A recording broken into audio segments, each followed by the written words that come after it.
Quando minha esposa faleceu, o empresário para quem ela trabalhou durante 22 anos me ligou e disse: Nelson, encontrei algo que vai mudar tudo. Venha ao escritório imediatamente. Então ele acrescentou com a voz trêmula: Não comente nada com sua filha ou com o genro. Você pode estar em perigo real. Quando cheguei lá e vi quem estava na porta do escritório, meu sangue congelou. Percebi que minha esposa não havia simplesmente morrido. Ela foi tirada de mim.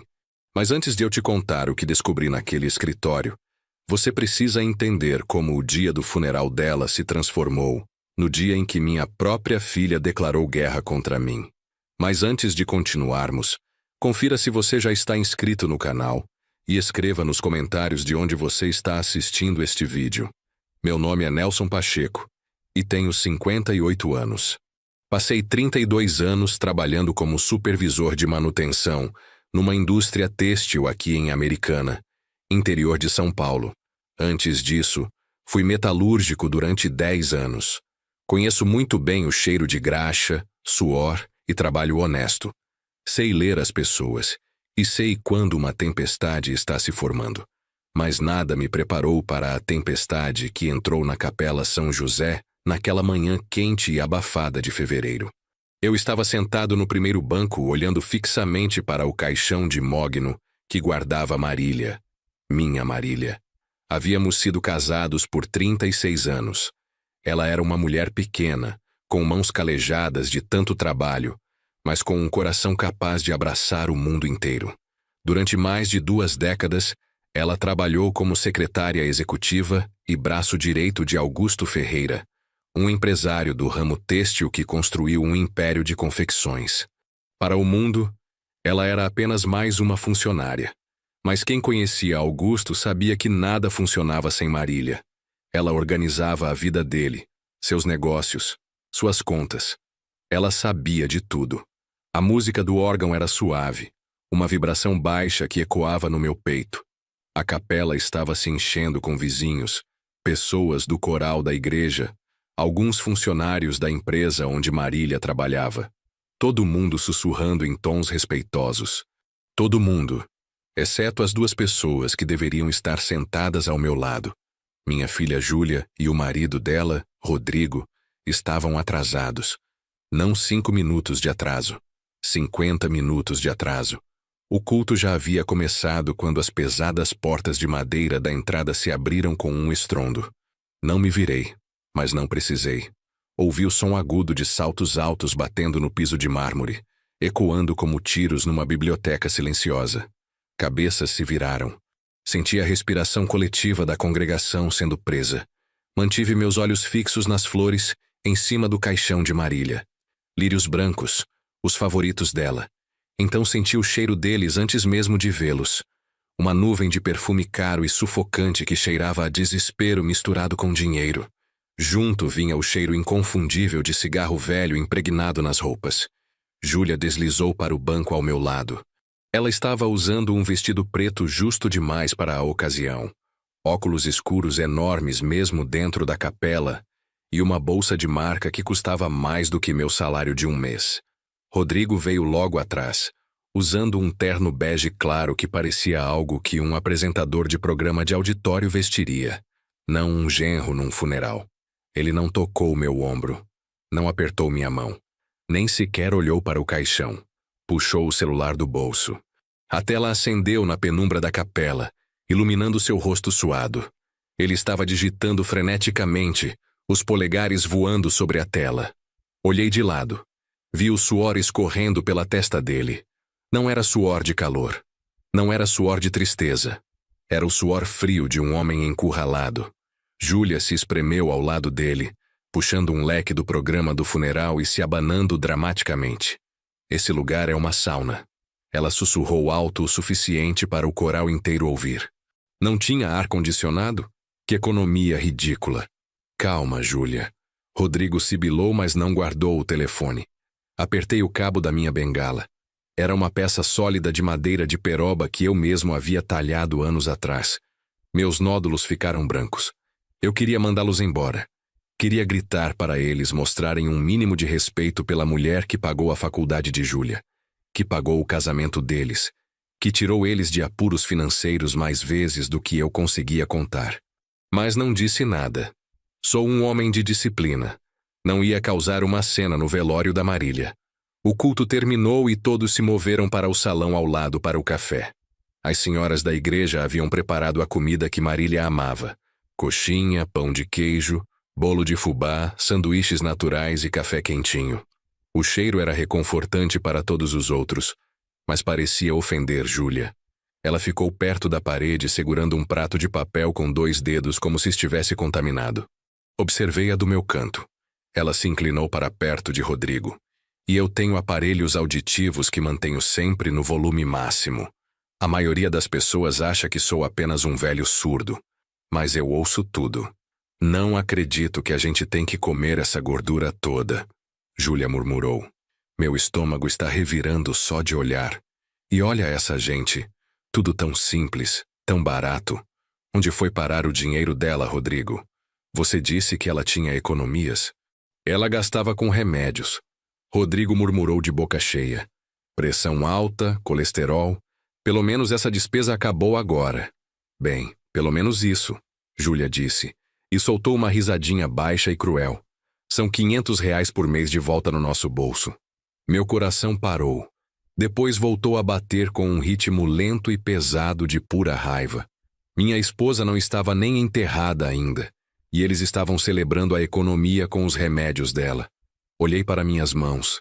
Estavam tremendo. Não de idade. Do desejo de envolvê-las em volta de alguma coisa. O salão começou a esvaziar. Os vizinhos vieram apertar minha mão, oferecer condolências. Acenei e agradeci, mas meus olhos nunca saíram do meu genro. Ele estava andando de um lado para o outro perto da saída, checando o relógio a cada 30 segundos. Finalmente, quando o último convidado havia saído, Rodrigo caminhou até mim. Ele não perguntou como eu estava. Não perguntou se eu precisava de carona para casa. Ele ficou em pé na minha frente, bloqueando a luz. Seu Nelson, ele disse, a voz plana e direta. Onde está a chave do cofre da Dona Marília? Olhei para ele devagar. Vi as olheiras profundas sob seus olhos, o tremor no canto da boca. Este era meu genro, o homem que eu ensinei a trocar o óleo do carro, o homem que comeu na minha mesa por anos. Agora ele me olhava como se eu fosse um caixa eletrônico que havia engolido o cartão dele. O que você disse? Perguntei, minha voz rouca. A chave do cofre, Rodrigo repetiu, mais alto desta vez. A Júlia disse que a mãe dela tinha uma apólice de seguro de vida. A gente precisa checar a papelada. Como genro e filha, temos direito a 50% como herdeiros diretos. Júlia apareceu ao lado dele, cruzando os braços. A gente precisa começar o processo de inventário imediatamente. Seu Nelson, funerais são caros e nós temos contas. Sabemos que a Marília guardava dinheiro em casa. Todo mundo sabe disso. Me levantei. Demorei um momento. Meus joelhos estavam duros. Apoiei-me na bengala e olhei os dois nos olhos. Tenho 1,83 m de altura. Mesmo curvado pela idade, ainda era mais alto que Júlia. A mãe de vocês nem esfriou ainda, eu disse, minha voz baixa e perigosa. E vocês estão pedindo dinheiro? Não é sobre dinheiro, é sobre gestão de patrimônio. Rodrigo rebateu. Não seja difícil, seu Nelson. Sabemos que o senhor não entende de finanças. O senhor só trabalhou numa fábrica a vida inteira. A Dona Marília cuidava de tudo. Estamos só tentando ajudar. Ajudar? Eu zombei. Vocês estão tentando saquear. Não tem dinheiro para vocês. Não hoje. Rodrigo se aproximou, invadindo meu espaço pessoal. Os olhos dele estavam selvagens. Escuta aqui, velho. O senhor não sabe o que está acontecendo. A casa está em risco. Nós estamos em risco. Se a gente não encontrar esse dinheiro até o fim da semana, as coisas vão ficar muito feias. Que tipo de feio? Perguntei. Do tipo que o senhor pode acabar na rua. Rodrigo cuspiu. Agora me dá essa maldita chave ou eu viro essa casa de ponta cabeça até encontrar. Ele estendeu a mão em direção ao meu bolso. Bati na mão dele com uma velocidade que surpreendeu a nós dois. Sai da minha frente. Rosnei. Júlia engasgou. Você está senil, ela gritou. Está perdendo a cabeça. A gente devia te internar para sua própria segurança. Vamos discutir isso depois, Júlia. Rodrigo disse, sua voz caindo para um tom ameaçador. Seu Nelson, o senhor tem até hoje à noite. Se eu não tiver essa chave, vou ligar para a assistente social. Vou dizer que o senhor não tem condições de morar sozinho.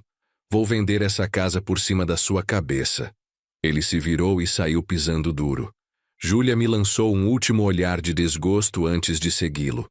Os saltos dela clicando como um relógio fazendo contagem regressiva. Fiquei sozinho no salão da igreja. O silêncio era ensurdecedor. Meu próprio sangue. Ele estava desesperado. Eu tinha visto aquele olhar nos olhos de viciados e jogadores antes. Ele não era apenas ganancioso. Ele estava com medo. De repente, meu telefone vibrou no bolso do paletó. Puxei-o para fora. Minhas mãos tremiam tanto que quase o deixei cair.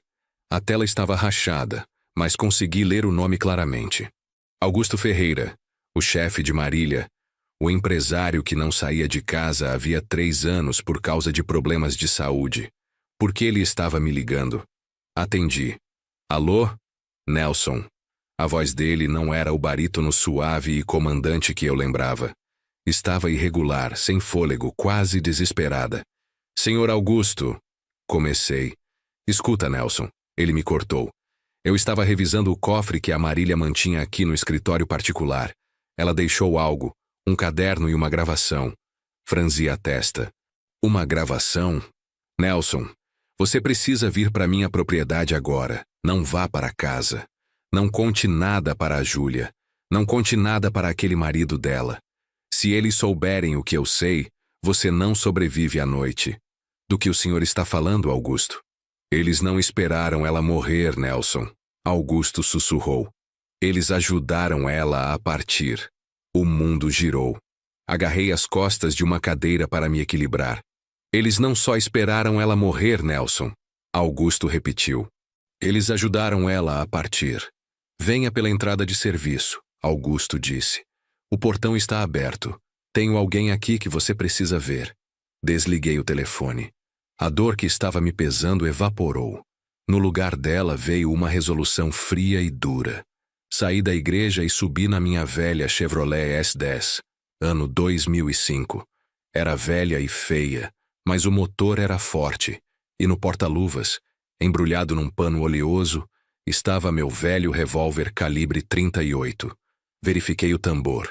Carregado. Eu não era apenas um viúvo mais. Eu era um soldado entrando em território inimigo. E meu alvo era a minha própria filha. Se você quer saber o que eu encontrei no escritório do empresário que quase me fez largar a bengala de susto, deixa um like neste vídeo e me conta nos comentários de onde você está assistindo. Porque essa história vai ficar muito mais sombria. Disse para Júlia que precisava ir conversar com o padre para acertar a conta final do funeral. Era mentira. Mas mentiras eram a única moeda que meu genro entendia agora. Peguei as chaves do gancho perto da porta, mas antes que eu pudesse girar a maçaneta, uma mão de unhas bem feitas bateu contra a madeira, bloqueando meu caminho. Era Júlia. Ela ainda usava aquele vestido preto apertado demais, e os olhos dela estavam escondidos atrás daqueles óculos escuros ridículos, mesmo estando dentro do corredor escuro da casa. Ela estendeu a palma da mão, os dedos se mexendo expectantes. Para onde o senhor acha que vai, seu Nelson? Ela perguntou, a voz pingando aquela doçura falsa que me dava arrepios. Vou pagar a igreja, respondi, mantendo minha voz neutra. O senhor não vai a lugar nenhum sem deixar o cartão de crédito, ela disse dando um passo à frente. Preciso ir comprar algumas coisas para as visitas que podem aparecer depois. Preciso de vinho. Preciso de queijos decentes, não aquele lixo que as senhoras da igreja serviram. Olhei para ela. Realmente olhei. Vi o jeito que os olhos dela pulavam para o meu bolso de trás onde ficava a carteira. Ela não queria queijo. Ela queria ir ao shopping. Ela queria uma bolsa nova para combinar com o vestido de funeral. Ela queria passar meu cartão até a tarja magnética desgastar. Exatamente como tinha feito com Marília durante anos. Coloquei a mão no bolso. Júlia sorriu. Um sorriso ganancioso que mostrava os dentes. Puxei minha carteira para fora. A mão dela tremeu. Abri a carteira e puxei uma única nota de R$ 20. Era amassada e gasta como eu. Deixei-a cair dos meus dedos. Ela flutuou pelo ar e pousou no piso de cerâmica bem entre os saltos caros dela. Compra uns biscoitos cream cracker, eu disse. A boca dela se abriu.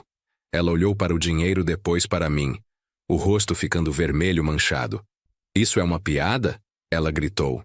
O senhor sabe quem eu sou? Sei exatamente quem você é, respondi, dando um passo à frente. Ela recuou. Por um segundo, a máscara escorregou e vi o medo. Ela se afastou cambaleando, dando espaço para eu passar, mas os olhos dela ficaram grudados na nota de R$ 20 no chão. Ela ia pegar. Eu sabia que ia. Ela ia pegar no momento em que a porta fechasse, porque ganância não tem orgulho. Saí para o ar úmido da tarde e subi na minha S10. A porta rangeu, um som triste ao fechar. A cabine cheirava a couro velho e tabaco de cachimbo. Era meu santuário. O motor roncou ao ganhar vida com uma tosse e uma cuspida, mas assentou num ritmo constante. Essa caminhonete era como eu. Feia por fora, mas nunca desistia. Dei ré para sair da garagem, deixando minha filha e o marido dela para brigar pelas migalhas na minha casa.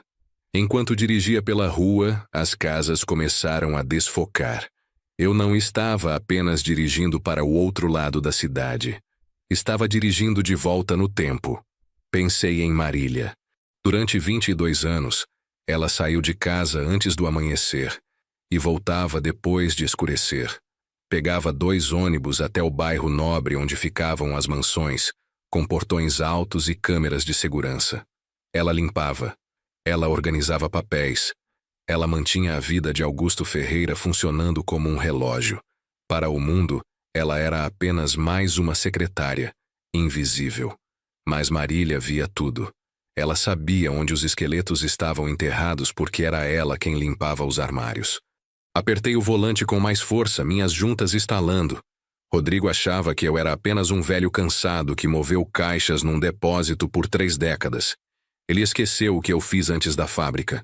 Ele esqueceu que fui metalúrgico nas greves de 82, que enfrentei polícia, que apanhei de cacetete e voltei no dia seguinte. Aprende-se coisas quando você luta por direitos. Aprende-se que os momentos mais silenciosos são os mais perigosos. Aprende-se a observar a grama procurando movimento que não deveria estar lá. Aprende-se que quando o inimigo sorri, ele geralmente está segurando uma faca nas costas. Eu vinha observando Rodrigo e Júlia há meses. Notei o relógio novo que Rodrigo usava, que custava mais que minha caminhonete. Notei como Júlia parou de deixar recibos em cima da mesa. Notei como Marília tinha ficado quieta nas semanas antes de morrer, os olhos dela pulando para o telefone toda vez que tocava. Eu fui treinado para detectar uma emboscada, mas nunca pensei que o inimigo estaria dormindo no quarto de hóspedes. Entrei na rodovia, a velha S10 vibrando sob minhas mãos. Checava os espelhos constantemente. Hábitos antigos não morrem. Ninguém estava me seguindo. Rodrigo estava ocupado demais tentando encontrar a chave do cofre para perceber que eu tinha ido embora. Peguei a saída para Jardim Nova Europa, o bairro mais chique da cidade. O ar mudou aqui. Cheirava a grama recém-cortada e dinheiro velho. As cercas ficaram mais altas. Os portões se tornaram mais elaborados. Parei em frente aos portões de ferro maciço da propriedade Ferreira. Uma câmera de segurança zumbiu e virou em minha direção. Abaixei o vidro. Nelson Pacheco, eu disse para o interfone. O portão clicou e começou a se abrir silenciosamente. Dirigi pela entrada pavimentada de paralelepípedos, ladeada por palmeiras imperiais mais velhas que a cidade. Minha S10 velha parecia uma mancha numa toalha branca contra o paisagismo impecável. Estacionei ao lado de um Mercedes-Benz prata. O contraste teria feito um homem menor se sentir pequeno. Só me fez sentir focado. Desci e ajeitei meu paletó. Era um paletó barato, comprado numa liquidação há 10 anos. Mas eu o usava com a postura de um homem que não responde a ninguém. A porta da frente se abriu antes que eu pudesse bater. Augusto Ferreira estava ali, na cadeira de rodas. Ele tinha 74 anos, o corpo defininhado pelo tempo e por um AVC que o pegou há 3 anos. Mas os olhos eram afiados como cacos de vidro. Ele usava um hobby de veludo e um lenço de seda. Ele não olhava para mim como para um funcionário. Ele olhava para mim como para um homem prestes a entrar em batalha e estava feliz de ver outro soldado. Nelson, ele disse, a voz áspera mas firme. Senhor Augusto. Acenei. Ele estendeu a mão. Era fina e trêmula, mas o aperto foi surpreendentemente forte. Não apertamos mãos como empresários. Seguramos as mãos como irmãos. Sinto muito pela Marília, ele disse. Ela era a melhor mulher que já conheci. Melhor que eu. Melhor que todos nós. Obrigado, senhor, respondi, a garganta apertada. Entre, Augusto disse, girando a cadeira de rodas. Não temos muito tempo. Seu genro vai descobrir que você saiu logo. Segui-o para dentro do saguão. Os pisos eram de mármore. Os tetos tinham 6 metros de altura. Era um palácio, mas parecia frio, vazio. Marília tinha sido o calor nesta casa. Sem ela, era apenas um museu. Passamos pela escadaria grande, pela sala de jantar formal onde uma mesa longa ficava vazia, e por um corredor forrado de retratos de ancestrais mortos que olhavam para mim com desaprovação. Olhei direto de volta. Eu tinha enterrado mais homens do que eles jamais conheceram. Augusto me levou para seu escritório particular nos fundos da casa. Era uma sala que eu nunca tinha entrado. As paredes eram forradas de livros encadernados em couro. O ar cheirava a cedro e conhaque. As pesadas cortinas de veludo estavam fechadas, bloqueando o sol da tarde, lançando a sala em sombras. Mas não estávamos sozinhos. De pé perto da lareira havia um homem que não reconheci. Ele era alto, usando um sobretudo que parecia ter visto dias melhores. Tinha uma cicatriz descendo pela bochecha e olhos que pareciam ter visto o fundo de uma garrafa e o fundo da humanidade. Nelson, este é o Sr. Walter, Augusto disse. Ele é investigador particular. Marília o contratou há 2 meses. Meu coração pulou uma batida. Marília contratou um investigador particular? Por quê? Walter acenou para mim. Ele não sorriu. Olhou para mim com uma mistura de pena e respeito. Por favor, sente-se, Augusto disse, gesticulando para uma pesada cadeira de couro na frente de sua enorme mesa de carvalho. Sentei. O couro rangeu. Eu me sentia como se estivesse sentado na cadeira elétrica, esperando o interruptor ser acionado. Augusto posicionou a cadeira de rodas atrás da mesa. Colocou as mãos sobre uma pilha de itens no centro do mata-borrão verde. Havia um pequeno caderno de couro preto. Reconheci-o imediatamente. Era o caderno de oração de Marília. Ela o carregava para todo lugar, e ao lado dele estava um envelope grosso cheio de fotografias. Encontrei isto no cofre que Marília mantinha aqui. Augusto disse suavemente. Ela tinha a própria combinação. Nunca perguntei o que estava dentro. Confiava nela completamente. Mas depois que ela faleceu, sabia que tinha que olhar. Tinha que ter certeza de que os assuntos dela estavam em ordem. Ele empurrou o caderno em minha direção. Abre, Nelson. Lê a última entrada. Minhas mãos tremeram ao pegar o livro. O couro estava quente como se ela tivesse acabado de segurá-lo. Abri na marca de página. A caligrafia era dela, limpa e arredondada, mas a tinta estava trêmula, como se tivesse escrito com pressa ou com medo. Li as palavras em voz alta, minha voz mal passando de um sussurro. Rodrigo pediu dinheiro de novo. Disse não. Ele me olhou com olhos que não reconheci. Ele me olhou como se me odiasse. Encontrei os comprimidos no bolso do paletó dele hoje. Parecem exatamente com meu remédio de pressão, mas não são. Estou com medo, Nelson. Estou com medo do nosso genro. Parei de ler. A sala pareceu inclinar. Não conseguia respirar. Walter falou então, a voz rouca. Olha as fotos, seu Nelson. Peguei o envelope. Despejei o conteúdo sobre a mesa. Dúzias de fotos se espalharam. Eram granuladas, tiradas com uma lente de longo alcance, mas os sujeitos eram claros. Havia Rodrigo de pé num beco conversando com um homem com tatuagens no pescoço. Ele estava entregando um maço grosso de dinheiro. Havia outra foto. Rodrigo e Júlia sentados num carro. Júlia estava rindo, segurando uma garrafa de espumante. Mas a última foto me fez congelar. Parecia um golpe físico no peito. Foi tirada através da janela da cozinha da minha própria casa. Foi tirada 3 noites atrás. O carimbo de data e hora dizia 2 horas da madrugada. Na foto, Rodrigo estava de pé no balcão da cozinha. Ele estava segurando 2 frascos laranja de remédio. Um era o remédio de pressão de Marília. O outro não tinha rótulo. Ele estava despejando os comprimidos de um frasco no outro. Ele estava sorrindo. Encarei a imagem. Meu genro, minha carne e sangue por casamento. O homem que eu carreguei nos ombros quando era criança. Ele estava trocando os comprimidos. Ele a matou. Ele a matou. Sussurrei. As palavras pareciam pedregulhos na minha boca. Ele não só a matou, Nelson. Augusto disse, inclinando-se para a frente. Ele a executou. E agora ele está vindo atrás de você. Por quê? Perguntei olhando para cima, os olhos ardendo, mas secos. Por que ele faria isso? Augusto apontou para o caderno novamente. Vira a página, Nelson. Olha o que ela estava escondendo de você. Olha o que ela estava escondendo de todo mundo. Virei a página com dedos dormentes. E ali, colado no livro, havia um extrato bancário. O saldo não era alguns milhares. Não era nem 100 mil. Era 1.800.000 reais. Minha Marília, a mulher que usava cupons de desconto e remendava minhas meias, era milionária. E Rodrigo sabia. A realização me atingiu com a força de um caminhão de carga. Ele não a matou porque a odiava. Ele a matou porque era ganancioso. Ele a matou por um pagamento. Levantei-me. A cadeira caiu para trás com um estrondo. Vou matá-lo, rugi. Estendi a mão para as costas da cintura, onde o aço frio do meu revólver pressionava contra a coluna. Vou voltar lá e vou meter uma bala na cabeça dele.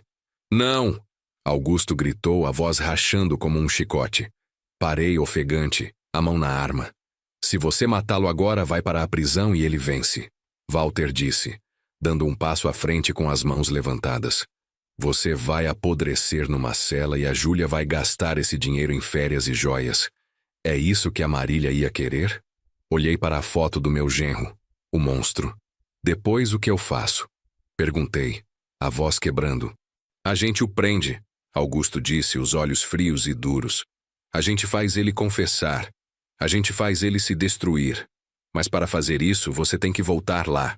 Tem que ir para aquela casa com ele. Voltar? Perguntei. Para aquela casa? Com ele? Sim, Augusto disse. Você tem que voltar. Você tem que entrar naquela casa e olhar para o homem que matou sua esposa nos olhos e fingir que não sabe. Você tem que ser o velho enlutado e confuso que eles acham que você é. Você consegue fazer isso, Nelson? Consegue ser um soldado mais uma vez? Olhei para o caderno. Olhei para as fotos. Pensei em Marília.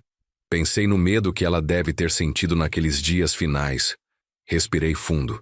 Endireitei meu paletó. Peguei minha bengala. Eu fui um soldado uma vez. Sei como seguir ordens. E sei como esperar pelo tiro certeiro. Vou fazer isso, respondi. Augusto acenou com a cabeça. Bom, agora escuta com atenção. Aqui está o que vamos fazer.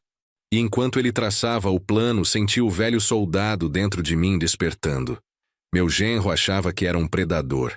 Achava que eu era a presa. Ele estava prestes a descobrir que havia entrado na toca de um leão.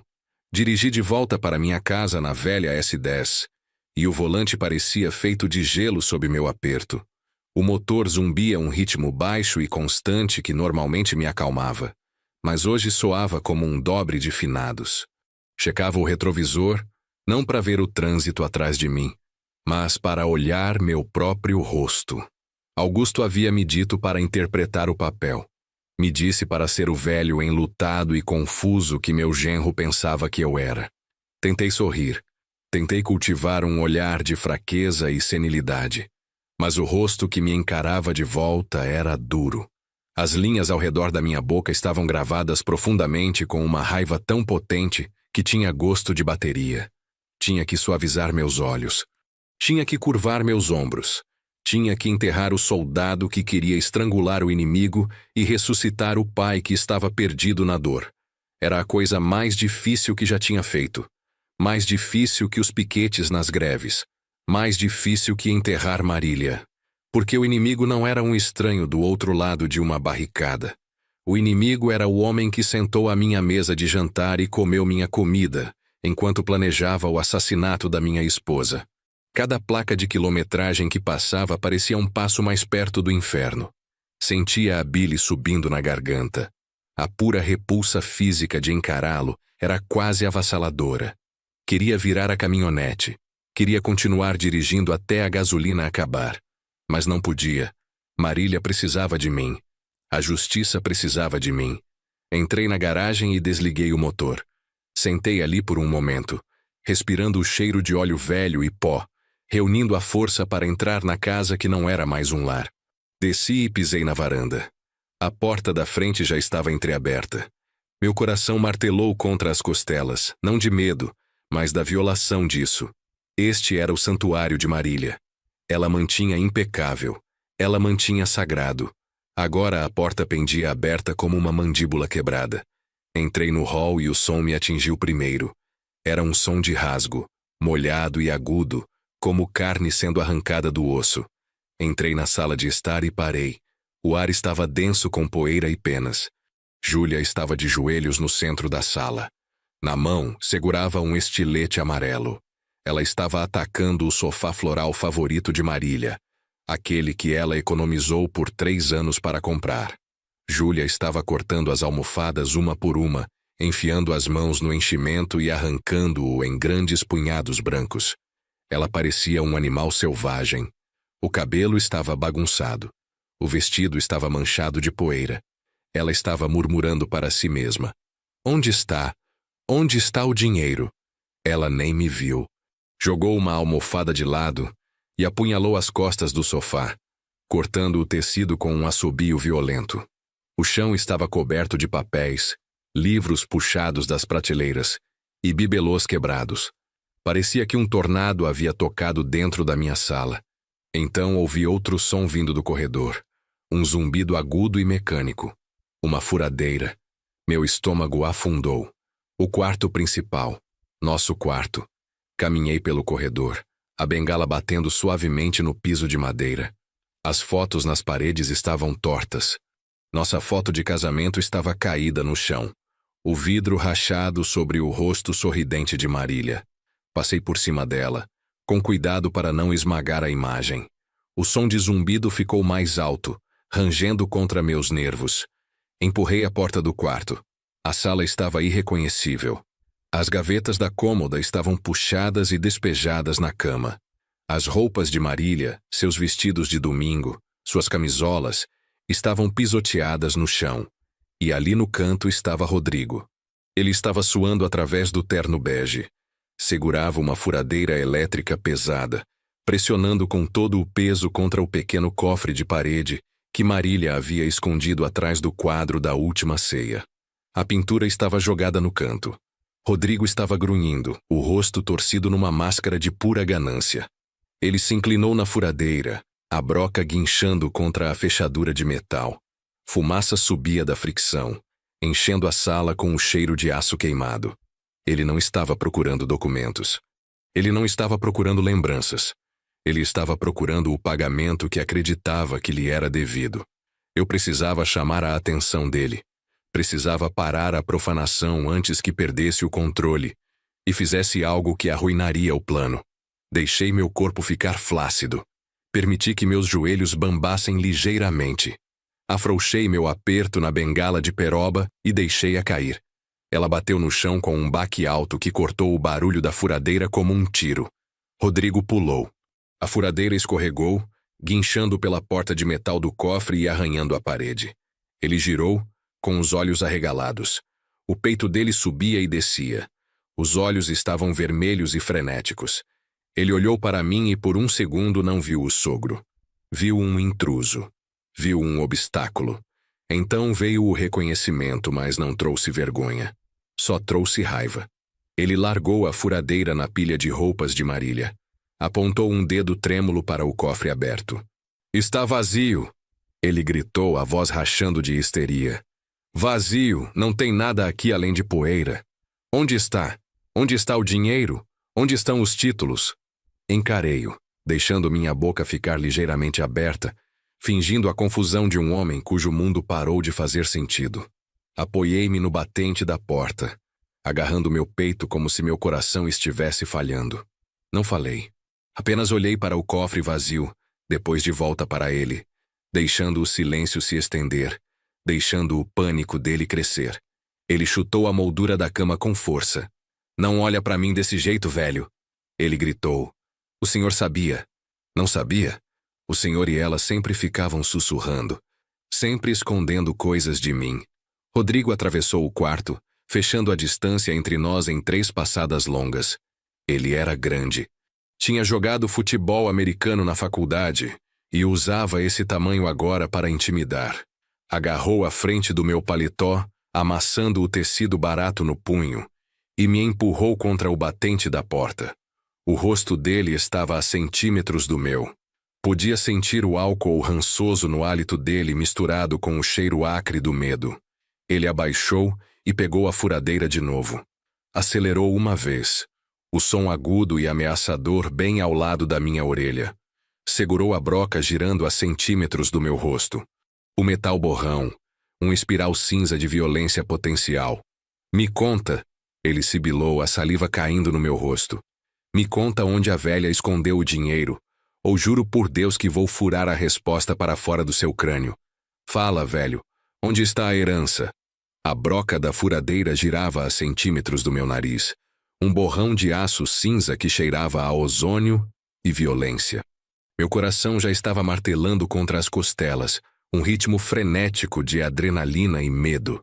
Mas sabia que tinha que usar isso como arma. As palavras de Augusto ecoavam na minha mente, claras e comandantes. Ganha tempo, Nelson. Interpreta a vítima. Não deixa ele te matar antes de termos a prova. Olhei nos olhos do meu genro e não vi reconhecimento ali. Apenas o olhar frio de um estranho que queria algo que eu possuía. Ele gritou de novo, exigindo a localização do dinheiro que não existia naquele cofre. Sabia que se ficasse de pé, ele usaria aquela furadeira. Ele havia passado do ponto da razão. Deixei minhas pálpebras tremerem. Permiti que minha mandíbula ficasse frouxa. Estendi a mão com a mão trêmula e agarrei o tecido da minha camisa bem sobre o coração.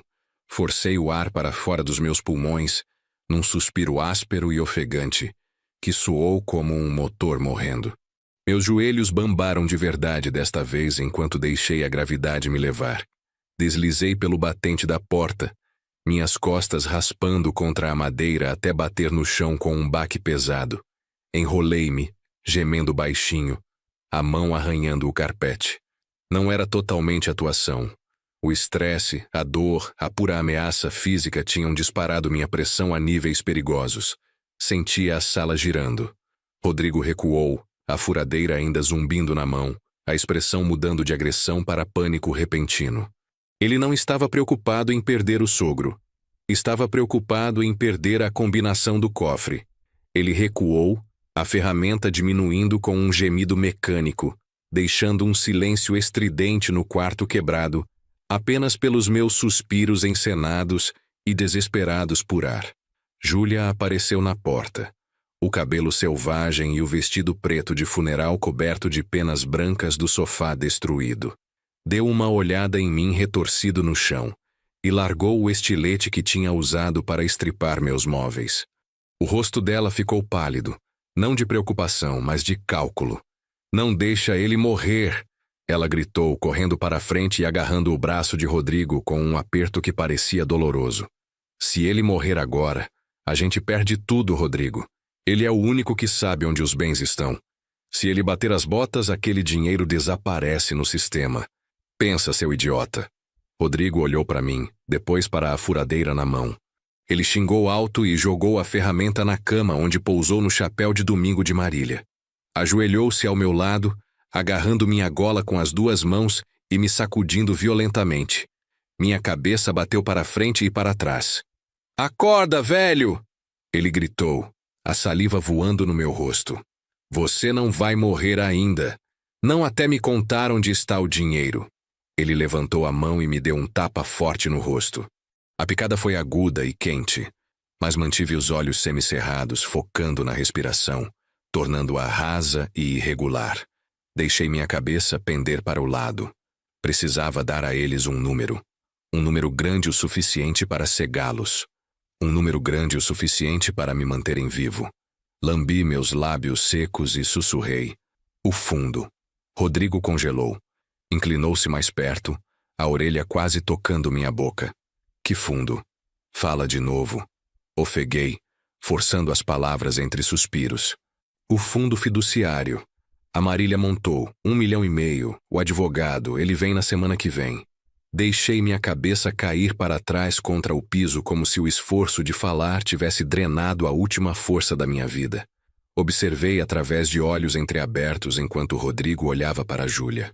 Um sorriso lento e ganancioso se espalhou pelo rosto dele, apagando o pânico. 1,5 milhão.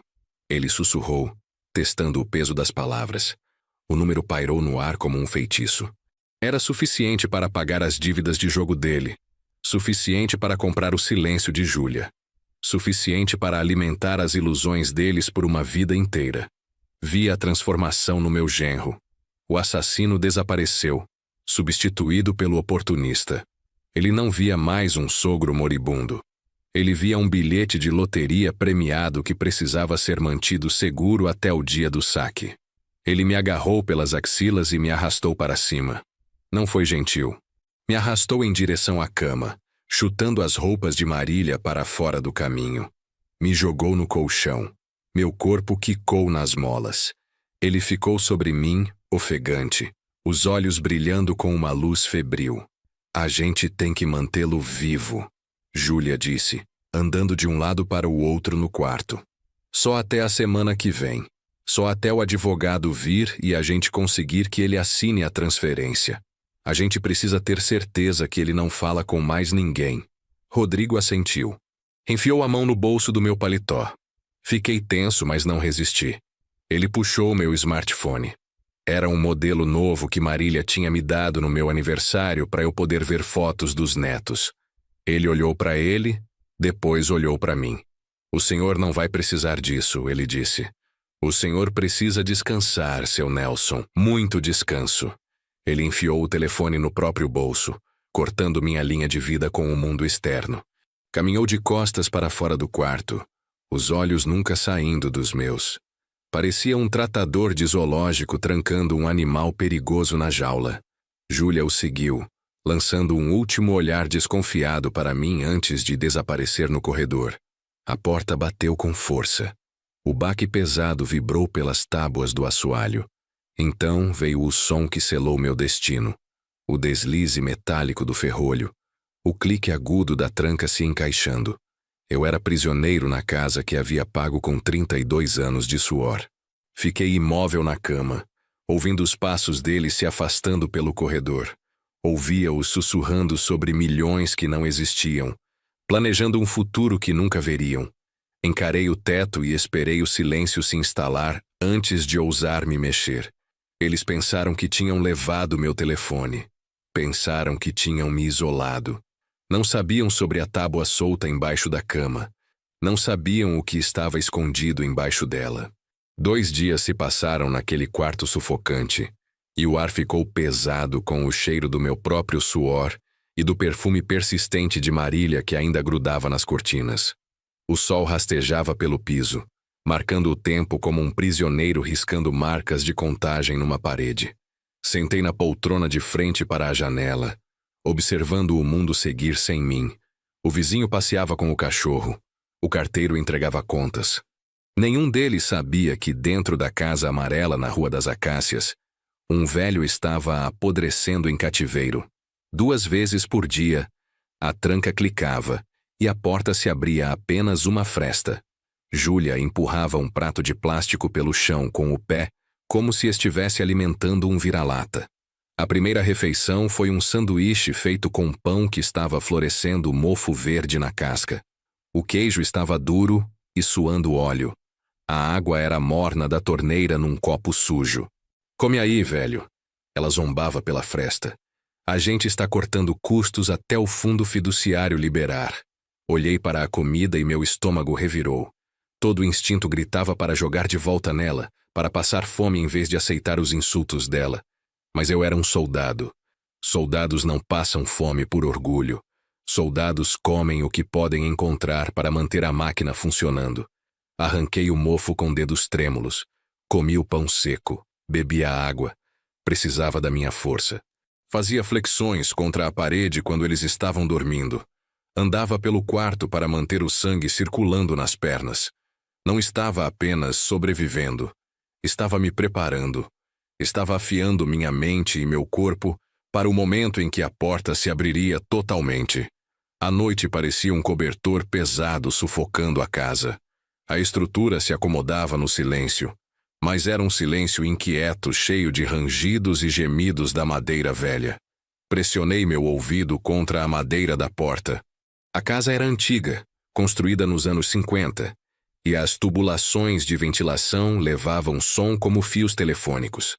Ouvi passos pesados andando de um lado para o outro na sala. De um lado para o outro. De um lado para o outro. O som de um animal preso andando na jaula. Então o toque de um celular rasgou o silêncio. Rodrigo atendeu no primeiro toque. A voz dele estava baixa, mas o desespero a fazia carregar pelas paredes finas. Por favor, escuta, Marcão. Ouvi-o implorar. Eu tenho o dinheiro vindo. É um fundo fiduciário. Minha sogra deixou. Não manda ninguém para casa. Eu juro pela minha vida que vou ter. Não tenho tanto dinheiro vivo assim para movimentar em 2 dias. Preciso de mais tempo. Só me dá uma semana. Por favor, Marcão, eu perdi na odd, mas posso recuperar. Não mexe nas minhas pernas. Houve uma pausa. Um silêncio longo e aterrorizante onde quase podia ouvir a voz do outro lado entregando uma sentença de morte. Então Rodrigo falou de novo, a voz rachando com lágrimas. 300 mil é muito dinheiro para movimentar assim. Eu preciso de mais tempo. Só uma semana. Por favor, Marcão, não toca nas minhas pernas. Ouvi um soluço. Um homem adulto chorando para um agiota. Entendi então. Não era só ganância, era sobrevivência. Meu genro tinha apostado 300 mil reais em jogos de futebol que ele não entendia. Estava atolado até o pescoço com o tipo de homem que não mandava avisos de atraso. Eles mandavam homens com tacos de beisebol e alicates. O prazo era 3 dias. Se ele não pagasse, era um homem morto andando. E eu era a garantia dele. Ele ia me espremer até eu assinar ou até eu morrer, porque tinha uma arma apontada para a própria cabeça. Deslizei pela porta até bater no chão. Meu genro não era apenas um assassino. Ele era um tolo desesperado. E tolos desesperados são as criaturas mais perigosas da terra. Esperei até ouvir Rodrigo desmaiar no sofá. O tilintar de uma garrafa contra um copo me dizendo que estava bebendo seu terror. Rastejei em direção à cama. Marília tinha sido uma mulher brilhante. Ela antecipava tempestades antes da primeira nuvem aparecer. Anos atrás, quando Rodrigo começou a roubar pequenas quantias, ela contratou um marceneiro para instalar um fundo falso na tábua do piso debaixo do lado dela da cama. Ela me disse que era para joias. Eu sabia que era para emergências. Empurrei o colchão pesado para o lado com um grunhido. Meus músculos ardiam, mas ignorei a dor. Encontrei a tábua solta e a arranquei com o cabo de uma colher de metal que tinha escondido da bandeja do jantar. Dentro, embrulhado em pano oleoso, estava minha salvação. Um Nokia tijolão, totalmente carregado e desligado. E ao lado dele o peso frio e pesado de um revólver calibre 38. Verifiquei o tambor. 5 balas. Suficiente para acabar com isso. Mas Augusto estava certo. Precisava de justiça. Não apenas sangue. Liguei o telefone. A tela brilhou verde na escuridão. Digitei uma mensagem para o número que Augusto tinha me dado, usando um código simples que combinamos. O lobo está na porta. Dívida de 300 mil. Prazo 3 dias. Preciso de extração. Esperei. Os minutos passaram como horas. Observava o indicador de bateria. Observava as barras de sinal. Então o telefone vibrou contra minha palma. Uma única mensagem de texto. Dizia: advogado Sérgio Gomes chega às 9 horas amanhã. Ele tem a papelada. Se prepara para interpretar seu papel. Não quebra o personagem. Estamos vindo te buscar. Desliguei o telefone e o escondi de volta embaixo da tábua. Escondi a arma debaixo do meu travesseiro. Deitei no escuro e encarei o teto. Amanhã a cortina subiria. Fechei os olhos e pratiquei meus tremores. Amanhã eu seria o velho frágil que eles queriam ver. Mas por dentro eu já estava puxando o gatilho. O sol nasceu como um julgamento que eu não estava pronto para encarar. Mas o clique do ferrolho me disse que o horário do show tinha começado. A porta se abriu, e pela primeira vez em 2 dias, não fui cumprimentado com um olhar de desprezo ou um chute. Júlia estava de pé ali segurando uma caneca fumegante de café.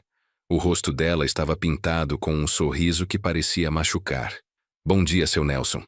Ela cantarolou, a voz uma oitava mais alta que o normal. Trouxe café para o senhor.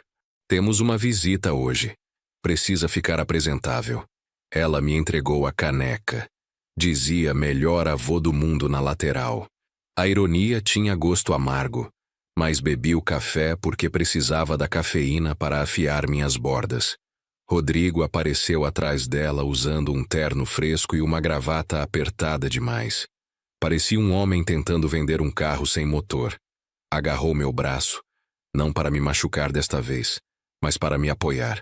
Devagar aí, seu Nelson. Ele disse alto o suficiente para os vizinhos ouvirem. Vamos levar o senhor para a sala. O Dr. Gomes está aqui. Eles me levaram pelo corredor como se eu fosse uma porcelana frágil que tinham medo de deixar cair. Apoiei-me pesadamente na bengala, arrastando os pés, interpretando o papel do inválido confuso perfeitamente. Na sala estava sentado um homem que parecia que poderia executar a hipoteca da sua casa só de olhar. Sérgio Gomes não era um homem grande, mas ocupava todo o espaço da sala. Usava um terno carvão que custava mais que minha primeira casa, e os olhos eram esferas pretas atrás de óculos sem aro. Ele não se levantou quando entrei. Apenas me observou como um falcão avistando um rato no campo. Senhor Pacheco, ele disse, a voz suave como o óleo. Sou Sérgio Gomes. Represento a herança da sua falecida esposa. Por favor, sente-se. Rodrigo me guiou para a poltrona, aquela que Júlia ainda não tinha destruído. Ele sentou ao meu lado, empoleirado na beira da almofada, o joelho pulando com uma energia nervosa que sacudia as tábuas do assoalho. Júlia sentou no braço da cadeira dele, interpretando a nora devotada. Éramos um retrato de família perfeito se você ignorasse o cheiro de desespero e a arma escondida debaixo do meu colchão. Gomes abriu uma pasta de couro e puxou um único documento grosso encadernado em papel azul. Ajustou os óculos e olhou para Rodrigo, depois para mim. A senhora Pacheco era uma mulher muito prudente. Ele começou. Ela montou um fundo fiduciário há 3 anos. Os ativos dentro desse fundo, incluindo o portfólio de investimentos e as contas, totalizam aproximadamente R$ 1.800.000. Rodrigo fez um barulho na garganta como um motor morrendo. Os olhos dele arregalaram. 1.800.000. Ele olhou para Júlia e via a ganância lavar sobre eles, apagando o medo por uma fração de segundo. Gomes continuou, ignorando a reação do meu genro. De acordo com os termos do fundo após o falecimento dela, a totalidade da herança se transfere para o marido dela, Nelson Pacheco. Rodrigo assentiu ansiosamente, estendendo a mão para dar tapinhas no meu ombro. A palma dele suava contra meu paletó. Isso mesmo, ele disse. O seu Nelson é o beneficiário. Estamos aqui só para ajudá-lo a administrar. Gomes levantou a mão, parando-o. Há uma condição, senhor Rodrigo. A senhora Pacheco foi muito específica. Ela incluiu uma cláusula de capacidade mental. Por causa do valor significativo dos ativos, o beneficiário deve ser certificado como estando em pleno domínio de suas faculdades mentais por um profissional médico antes de poder acessar um único centavo ou assinar qualquer cheque. Rodrigo congelou. A mão dele parou de dar tapinhas no meu ombro. Gomes se inclinou para a frente, a voz dele caindo uma oitava. Se o beneficiário for considerado incompetente, senil ou incapaz de tomar decisões racionais, o fundo automaticamente trava. Os ativos são congelados e colocados numa conta de rendimento alto por um período de 10 anos para garantir sua proteção. Durante esse tempo, ninguém, nem mesmo membros da família ou tutores legais, pode acessar o valor principal. 10 anos. As palavras pairaram no ar como fumaça.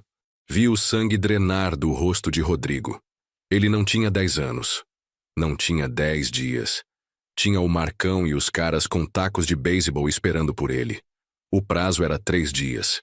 Se não pagasse, era um homem morto andando. E eu era a garantia dele. Ele precisava daquele dinheiro hoje. A armadilha que Augusto e eu construímos era simples. Sabíamos que eles queriam me declarar incompetente para roubar o dinheiro. Então fizemos a competência mental ser a chave para o cofre. Julia aparentemente não entendeu a gravidade do prazo. Ela ainda estava grudada no roteiro original, aquele onde me jogavam num asilo e iam fazer compras. Soltou um suspiro dramático e balançou a cabeça tristemente. Ah, Dr. Gomes, que pena, ela disse, a voz pingando falsa simpatia. Estávamos tão preocupados com o seu Nelson ultimamente. Ele tem esquecido coisas. Deixa o fogão ligado. Fala com pessoas que não existem. Ontem mesmo ele nem sabia onde estava. Não acho que ele pode passar num teste de capacidade mental. Talvez seja melhor para todo mundo se aceitarmos que o fundo precisa ser congelado. Ou talvez o senhor possa transferir a tutela para o Rodrigo. Ela olhou para Gomes, esperando que ele assentisse simpaticamente. Em vez disso, Gomes começou a fechar a pasta. Entendo, ele disse, esticando a mão para a trava. Se esse é o caso, vou ter que registrar a papelada para trancar os ativos imediatamente. É para a proteção dele, é claro. Podemos revisitar o status do fundo daqui a 1 década. A trava clicou fechada. O som foi como um tiro para Rodrigo. Ele pulou da cadeira, derrubando Júlia de lado. Não! Ele gritou, a voz rachando de pânico. Cala a boca, Júlia. Você não sabe do que está falando. Ele se virou para Gomes, as mãos acenando freneticamente. Ela está exagerando. O seu Nelson está bem. Ele só está de luto. Olha para ele. Ele é afiado como uma taxinha.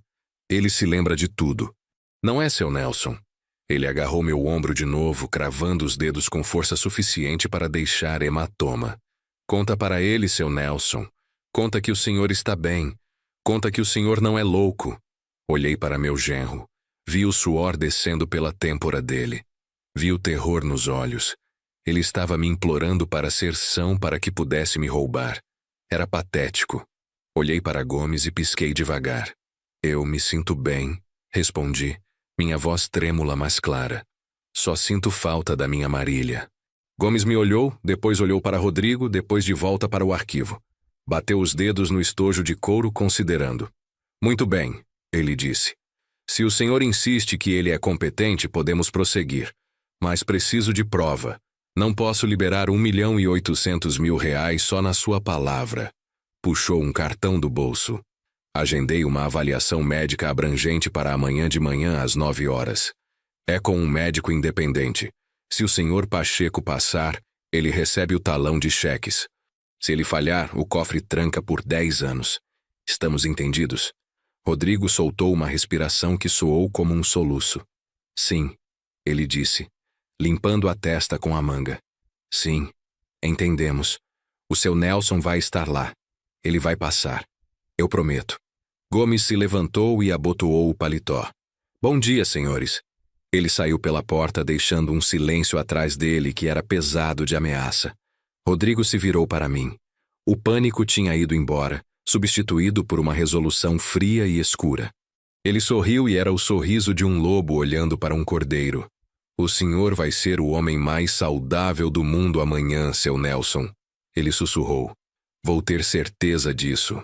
A noite caiu sobre a casa como uma mortalha, e o ar dentro ficou grosso com o cheiro de carne assando e violência iminente.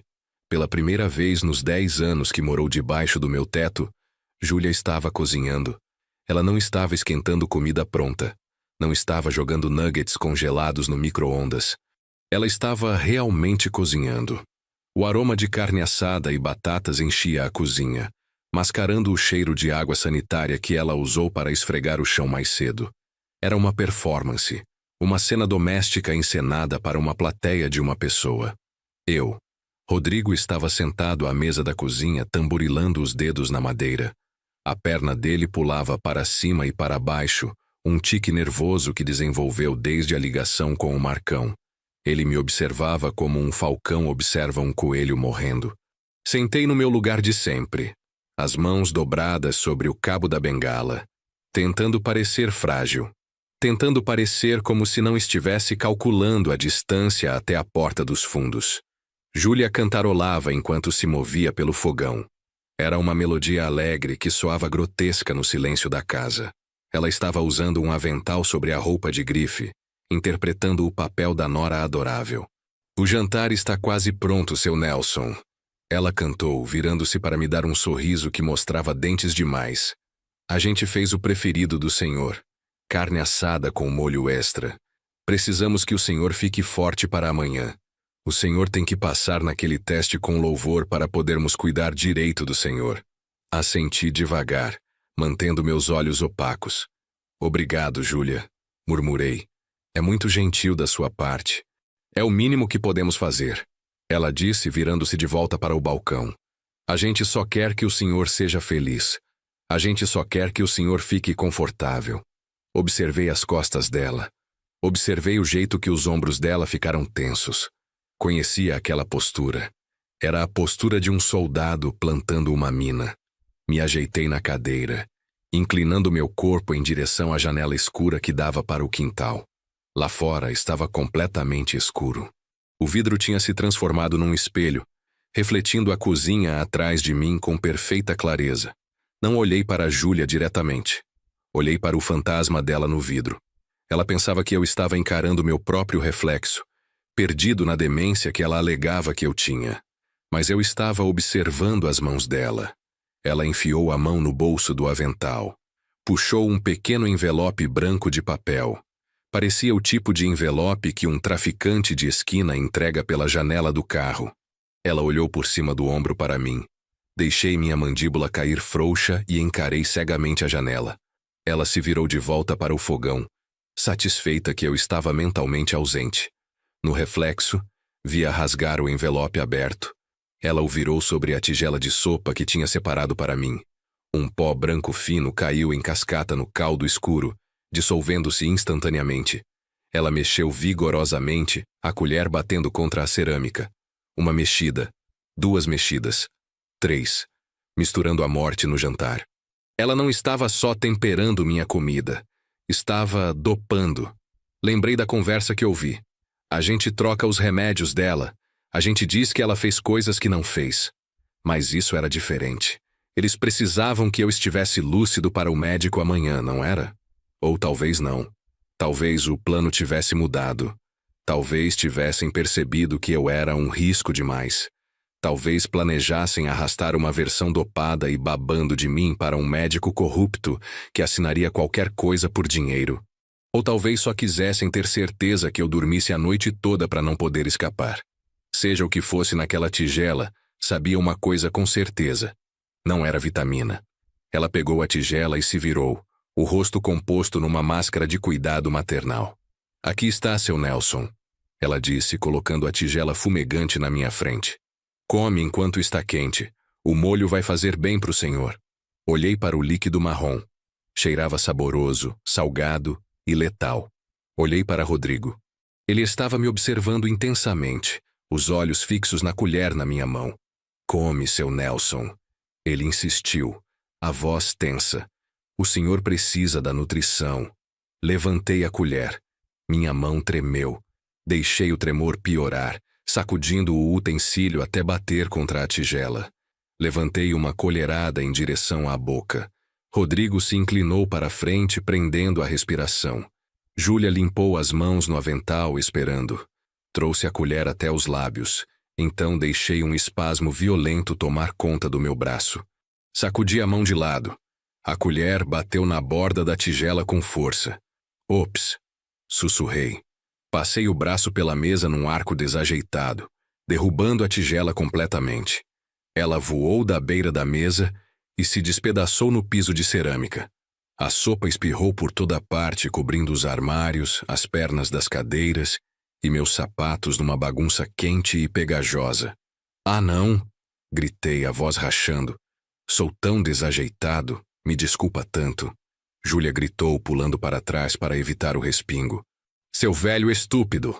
Ela berrou, esquecendo o papel por um segundo. Olha o que você fez! Está tudo bem, Rodrigo disse entre dentes, forçando-se a manter a calma. Foi um acidente, Júlia. Limpa isso. Vamos pegar outra tigela para ele. Mas antes que Júlia pudesse se mexer, um som de rosnado baixo veio debaixo da mesa. Era Brutus, o bulldog inglês de Júlia. O cachorro saiu trotando da sala, atraído pelo cheiro da carne. Brutus, não! Júlia gritou, estendendo a mão para a coleira do cachorro. Mas o cachorro era rápido para uma criatura que pesava 25 quilos. Ele se lançou para a poça de molho, lambendo o chão com barulhos gulosos e entusiasmados. Sai daí! Júlia gritou, chutando o cachorro. Era tarde demais. A tigela estava limpa. Observei o cachorro. Rodrigo observou o cachorro. Júlia ficou paralisada, um rolo de papel toalha na mão, os olhos arregalados de horror. Por um momento, nada aconteceu. Brutus olhou para cima, lambendo os beiços, abanando o toco de rabo, esperando mais. Então ele espirrou. Começou como um espirro, depois uma tosse, depois um chiado agudo. As pernas do cachorro ficaram rígidas. Ele caiu de lado, chutando o ar como se estivesse correndo num sonho. Espuma branca e rosa borbulhou dos beiços dele. Os olhos dele rolaram para trás na cabeça, mostrando o branco. Júlia caiu de joelhos, gritando o nome do cachorro. Ela tentou segurar o animal, mas Brutus estava se debatendo violentamente, as garras arranhando a cerâmica. 1 minuto passou. O debater diminuiu. 2 minutos. O chiado virou um gorgolejar. 3 minutos. O cachorro ficou rígido mais uma vez, arqueando as costas, e então ficou mole. O silêncio que seguiu era pesado e absoluto. Brutus jazia morto no chão da cozinha, a língua pendurada para fora no meio dos cacos da tigela quebrada. Olhei para o animal morto. Depois olhei para meu genro. O que aconteceu com o cachorro, Rodrigo? Perguntei, minha voz tremendo com um medo que não precisei fingir. Por que ele morreu? Rodrigo encarou o cachorro, o rosto drenando de cor até parecer um cadáver. Ele olhou para o envelope vazio espiando do bolso do avental de Júlia, depois de volta para o animal morto. Ele engoliu com força. Ela estava resfriada. Ele sussurrou, a voz mal audível. Estava doente. Foi só uma convulsão, seu Nelson. Só um resfriado. Ele mentiu. Eu sabia que mentiu. E olhando nos olhos aterrorizados dele, sabia que ele sabia que eu sabia. Aquela sopa não era para me fazer dormir. Não era para me deixar confuso. Era para parar meu coração. O sol nasceu cinza e doentio sobre a cidade, combinando com o sentimento no fundo do meu estômago. Sobrevivi à noite empurrando uma cômoda pesada na frente da porta do quarto e dormindo com um olho aberto, minha mão debaixo do travesseiro agarrando o aço frio do meu revólver. Mas amanhã trouxe um perigo novo. Rodrigo bateu na minha porta às 7 em ponto. A voz dele estava apertada com uma alegria forçada que soava como uma corda de violino prestes a estourar. Se veste, seu Nelson! Ele gritou pela madeira. Temos aquela consulta. Movi a cômoda devagar, fazendo barulho suficiente para soar como um velho lutando. Abri a porta e vi ele. Ele estava pior que eu.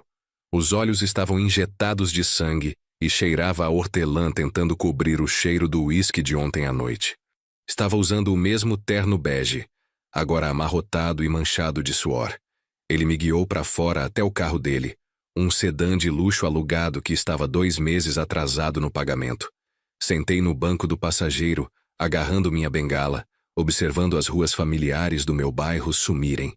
Esperava que virássemos em direção ao centro da cidade em direção ao distrito hospitalar onde os médicos de verdade praticavam.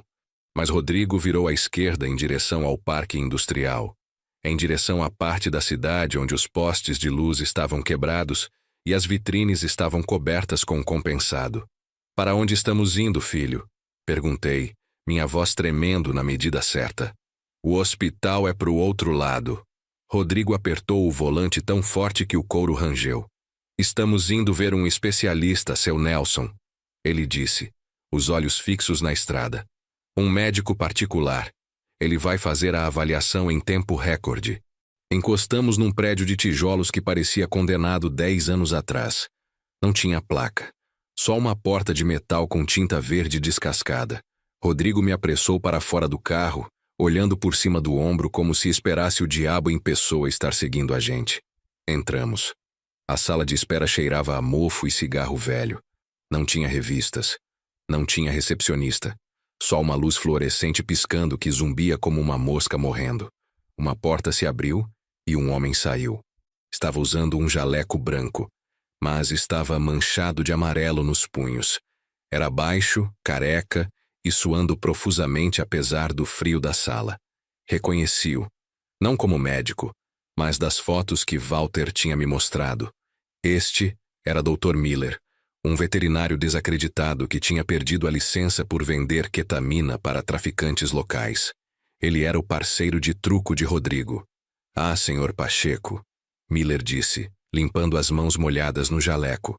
Por favor, entre, temos tudo pronto. Arrastei-me para dentro da sala de exame. Era imunda. A mesa de exame estava coberta com um lençol que parecia que não tinha sido trocado numa semana. Não tinha diplomas na parede, só um calendário de uma loja de autopeças. Miller se moveu para uma bandeja de metal. Viu uma seringa. Já estava cheia com um líquido claro. Era uma dose grande. Grande demais para uma vitamina B. Grande demais para qualquer coisa destinada a curar. O que é isso? Perguntei, os olhos arregalados de medo fingido. Só um coquetel de vitaminas. Miller disse, a voz tremendo ligeiramente. Vai te animar, fazer seu sangue fluir para o advogado. Ajuda com a memória. Rodrigo assentiu da porta, os braços cruzados, bloqueando a saída. Toma, seu Nelson. É pro seu próprio bem. Olhei para a agulha. Depois olhei para Miller. Vi os tremores nas mãos dele. Vi o jeito que ele lambeu os lábios. Ele estava apavorado. Ele não era um assassino. Ele era um homem desesperado fazendo um favor para um amigo desesperado. Mas uma agulha no braço é tão mortal quanto uma bala no cérebro. Aquele líquido não eram vitaminas. Era provavelmente um coquetel de adrenalina e digitalis, suficiente para simular um ataque cardíaco num velho com pressão alta. Era o plano B. Já que o cachorro comeu a sopa, decidiram injetar o veneno diretamente. Miller se aproximou de mim, a agulha levantada. Arregaça a manga, senhor Pacheco, ele disse. Comecei a desabotoar o punho devagar. Meus movimentos eram agonizantemente lentos. Miller mudou o peso impacientemente. Vamos, vamos, ele murmurou. Puxei a manga para cima, expondo a pele fina do meu braço interno. Miller se inclinou. Cheirava a medo e antisséptico. Ele agarrou meu braço para estabilizá-lo. Deixei-o encontrar a veia. Deixei a ponta da agulha pairar milímetros da minha pele. Então me movi. Não com violência, com intimidade. Inclinei-me para frente até meu rosto estar a centímetros da orelha dele. Agarrei o pulso dele com minha mão livre. Meu aperto não era o aperto de um velho frágil. Era o aperto de um homem que tinha movido caixotes de metal por 32 anos. Miller congelou, os olhos arregalando, encontrando os meus. Doutor, sussurrei, minha voz baixa e firme, completamente desprovida do tremor senil que eu tinha fingido. Antes de empurrar esse êmbolo, devia saber uma coisa. Mandei uma localização por GPS para o meu amigo de pescaria uns 20 minutos atrás. Ele fica preocupado quando vou para bairros perigosos. Miller franziu a testa confuso. Seu amigo de pescaria? Ele perguntou. Sim, respondi, apertando meu aperto no pulso dele até sentir os ossos rangerem. O nome dele é Delegado Martins. Ele está vindo para cá agora tomar um cafezinho com a gente. E está trazendo os cães farejadores de droga. A cor drenou do rosto de Miller tão rápido que achei que ele fosse desmaiar. A agulha escorregou dos dedos dele e bateu na bandeja de metal. Ele puxou o braço de volta, quebrando meu aperto, e cambaleou para longe de mim, batendo num armário de potes de vidro. Delegado? Ele guinchou. Você chamou o delegado? Ele se virou para Rodrigo, os olhos arregalados. Você disse que ele estava senil. Você disse que ele não sabia que dia era. Ele conhece o delegado, Rodrigo. Você trouxe um homem que é amigo da polícia para o meu consultório. Está tentando me fazer ser preso? Rodrigo olhou de mim para Miller, a boca abrindo e fechando como um peixe. Ele está mentindo, ele gritou. Ele nem sabe usar um smartphone. Eu peguei dele. Sorri. Um sorriso frio e duro. Tenho mais de um telefone, filho. Miller agarrou Rodrigo pelas lapelas do paletó e o empurrou em direção à porta. Sai! Ele gritou. Tira ele daqui agora mesmo antes que a polícia apareça. Não vou para a cadeia por você. Pega seu sogro e suas dívidas e sai antes que os cachorros apareçam. Ele abriu a porta dos fundos da clínica e praticamente nos jogou para fora no beco. Sai! Ele gritou de novo, batendo a porta de metal pesado e trancando-a com um baque ressoante. Ficamos parados no beco coberto de lixo, o som de sirenes distantes brincando com a mente de Rodrigo. Ele me olhou e pela primeira vez viu algo além de uma vítima. Viu uma ameaça. Mas estava fundo demais na própria ilusão para ver o quadro completo. Agarrou meu braço, os dedos cravando no meu bíceps com força de machucar. Me arrastou em direção ao carro, a respiração pesada e rasgada. Ele me jogou no banco do passageiro e bateu a porta com tanta força que o carro sacudiu. Rodeou até o lado do motorista e entrou, batendo o volante com os punhos. Uma vez, 2 vezes, 3 vezes. Ele gritou, um som sem palavras de pura frustração. Então se virou para mim. O rosto dele estava torcido, os olhos queimando com um ódio que não tinha fundo. Tudo bem? Ele sibilou, ligando o motor e saindo do beco com pneus cantando. Tá bom. Quer bancar o espertinho, velho? Quer jogar? A gente tentou fazer do jeito fácil. A gente tentou ser legal. Mas você não me deixa escolha. Hoje à noite você assina aqueles papéis. Não me importa se eu tiver que quebrar cada dedo da sua mão para fazer você segurar a caneta. Vamos fazer do jeito difícil. Dirigimos de volta para minha casa num silêncio que parecia mais pesado que o ar úmido lá fora. Rodrigo dirigia com os nós dos dedos brancos no volante, os olhos pulando para o retrovisor a cada poucos segundos, como se esperasse que o delegado se materializasse do asfalto. Viramos a esquina para minha rua e meu estômago afundou. Ali no meio do meu gramado da frente, enfiada bem no coração das hortênsias premiadas de Marília, estava uma placa. Era vermelha brilhante e agressiva. Vende-se pelo dono. Só dinheiro vivo. Meu coração martelou contra as costelas. Olhei para a entrada. Havia um Fiat Palio prata estacionado ali. De pé na varanda, segurando as mãos, havia um jovem casal branco olhando para cima para os beirais da minha casa. Pareciam esperançosos, pareciam inocentes. E de pé na frente deles, bloqueando a porta do meu santuário, estava Júlia. Ela estava usando um vestido floral e segurando uma prancheta, apontando para o telhado e sorrindo aquele sorriso de tubarão. Não. Espera. Não era uma corretora. Era Júlia. Rodrigo nem freou até estarmos bem em cima deles. Ele entrou na grama, deixando marcas de pneu pretas profundas no gramado verde que Marília tinha cuidado com tanto carinho. O desrespeito tirou meu fôlego. Eles não estavam só me matando, estavam me apagando. Estavam vendendo as paredes que guardavam minhas memórias antes do meu corpo estar frio. Desci do carro e a umidade me atingiu, mas era a voz de Júlia que me fazia suar. Ela estava falando alto e rápido, a voz subindo naquela doçura falsa que usava quando queria alguma coisa. Ah, sim, ela estava dizendo. Tem uma base ótima, uma verdadeira peixinha. Só precisa de uns reparos. Estamos deixando por uma merreca porque precisamos de um fechamento rápido. O marido jovem olhou para a tinta descascando no batente da varanda. Por que o preço está tão baixo? Ele perguntou. Parece bom demais para ser verdade. Júlia soltou uma risada que soava como vidro quebrando. Bem, para ser honesta, ela disse, inclinando-se confidencialmente. Meu sogro está se mudando para uma instituição especializada de cuidados com memória na semana que vem. É muito triste, na verdade. Ele ficou bem difícil de controlar, até perigoso. Precisamos do dinheiro para pagar o tratamento dele. Já temos um quarto reservado para ele. Só precisamos de um depósito em dinheiro hoje para passar as chaves na segunda. Fiquei parado perto da porta do carro, tremendo. Não de idade. De uma raiva tão pura que parecia fogo nas minhas veias. Ela estava vendendo minha vida. Estava vendendo o quarto onde segurei Marília quando ela chorava. Estava vendendo a cozinha onde dançávamos aos domingos. E estava fazendo por um depósito que provavelmente gastaria numa bolsa antes do sol se pôr. A mulher jovem pareceu solidária. Ah, que terrível, ela disse.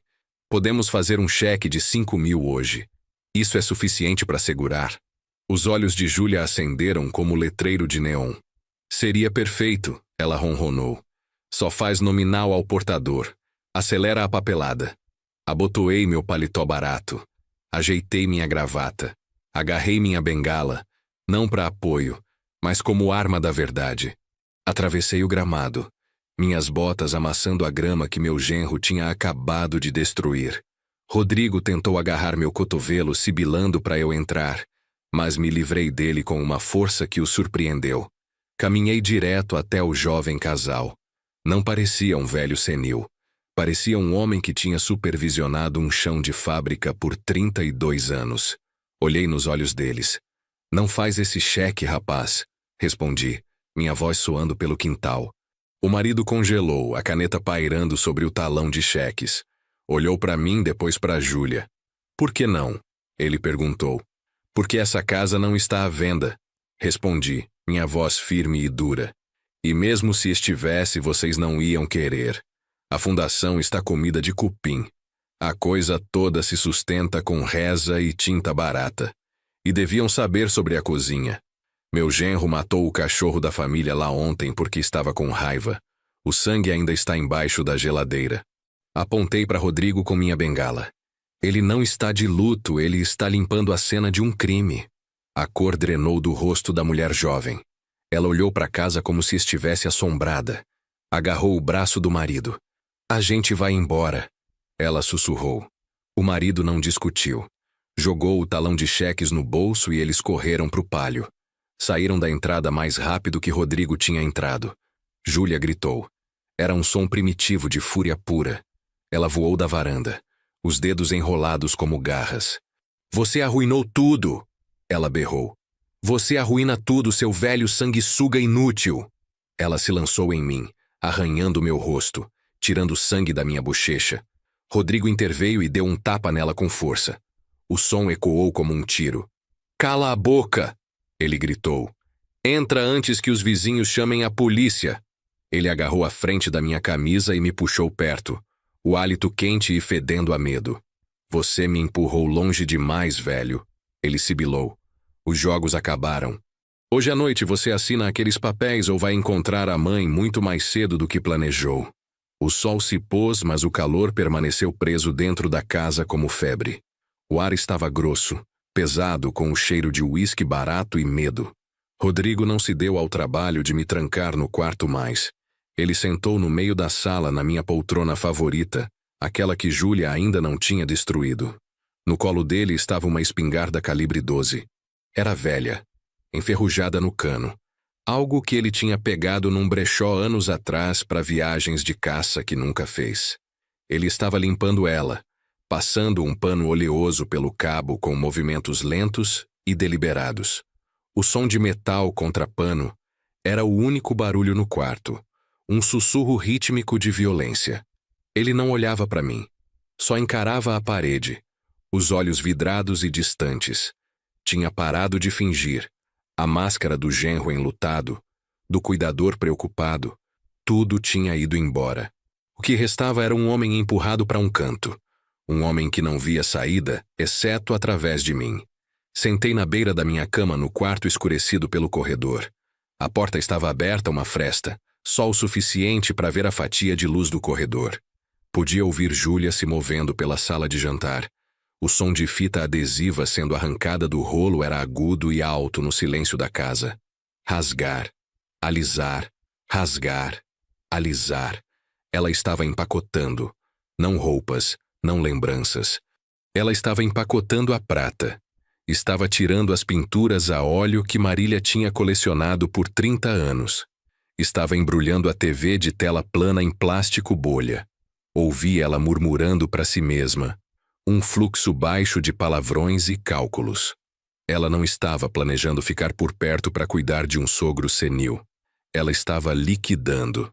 Estava se preparando para correr no momento em que o dinheiro batesse na conta. Ela ia deixar Rodrigo lidar com a bagunça, lidar com o corpo. Conhecia o tipo dela. Ela era uma sobrevivente. Uma parasita que se soltaria e encontraria um novo hospedeiro no momento em que o atual secasse. O telefone tocou. Não era o telefone fixo da casa.